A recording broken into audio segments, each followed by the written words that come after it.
Beki वॉडेल take care नामी boutique की मालिक हैं। वाशिंगटन डीसी में वाक़ ये स्टोर कॉस्मेटिक्स और स्पा में इस्तेमाल की जाने वाली मसनूआत फरोख्त करता है। इनका कहना है कि एक तवील अरसे से इनकी नींद कीमती पत्थरों से उल्फत महज एक मशगले के तौर पर थी। फिर इन्हें एहसास हुआ कि क्रिस्टल्स खूबसूरती और आराइश से वाबस्ता सनत का हिस्सा बन चुके हैं। कुछ अर्सा पहले चंद खरीदारों ने कहा कि काश आपके यहाँ क्रिस्टल्स भी होते, और मैंने सोचा ये भी ठीक है, क्यों नहीं, हर कोई क्रिस्टल्स को पसंद करता है। क्रिस्टल की सनत तवील अरसे से सेहत और तंदुरुस्ती की सनत का हिस्सा बनना चाहती थी, लेकिन इसे असल फरोग आलमी वबा से हासिल हुआ। बेकी वॉडेल का कहना है कि वो ग्राहकों की मांग को पूरा करने की कोशिश कर रही हैं, क्योंकि क्रिस्टल से शिफायाबी में लोगों की दिलचस्पी बढ़ती जा रही है। क्रिस्टल्स की शिफा बख्श खसूसियात की तरह इनकी कीमतों में भी बहुत फर्क है, यानी $20 से $5000 तक।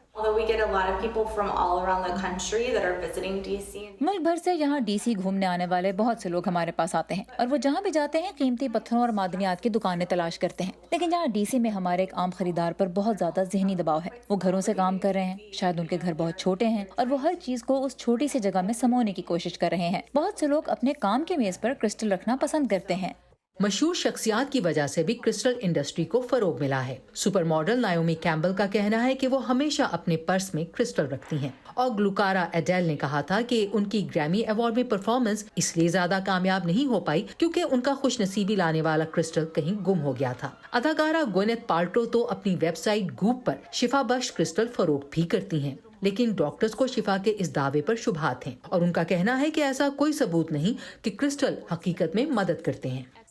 There's no scientific evidence to show that healing crystals. इसके कोई साइंसी शवाहिद नहीं है कि शिफायाब करने वाले क्रिस्टल किसी बीमारी या अमराज के इलाज में किसी भी तरह मदद कर सकते हैं। मेरे ख्याल में इसकी तो गुंजाइश है कि कुछ चीज़ों पर यकीन रखना लोगों की ज़रूरत है, जो उनकी सोच को मस्बत और उनकी अपनी जहनी सेहत को बेहतर करती है। और जहनी सेहत बेहतर होने की सूरत में आप अपनी खुशी और हिम्मत में इजाफा कर सकते हैं, और यूँ आप अपने मुदाफ़ियाती निज़ाम को भी बेहतर कर सकते हैं। तो क्या इसकी वजह शिफा बख्श पत्थर हैं? नहीं। क्या हमेशा इसके पीछे शिफा बख्श क्रिस्टल होता है? नहीं। इसकी बहुत सी दूसरी वजूहात हैं, जैसे उन लोगों के साथ वक्त गुजारना जिनसे हम मोहब्बत करते हैं, या वर्जिश करना।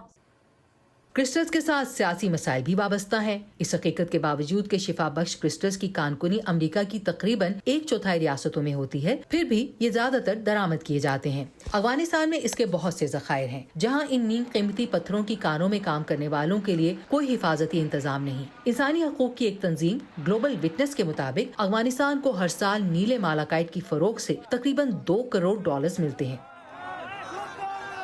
और अगरचे पत्थरों को जमा करने के शौकीन अफराद अफगानिस्तान से आने वाले क्रिस्टल खरीदने के बारे में मुतज़लज़ल हैं, माहिरीन और दुकानदारों का ख्याल है कि आने वाले दिनों में इसकी मांग में कमी की तवक्को नहीं की जा सकती, और इसका सेहरा वो कोविड की आलमी वबा को देते हैं। करीना बफराजियान के साथ Ayesha Khalid, voice of America.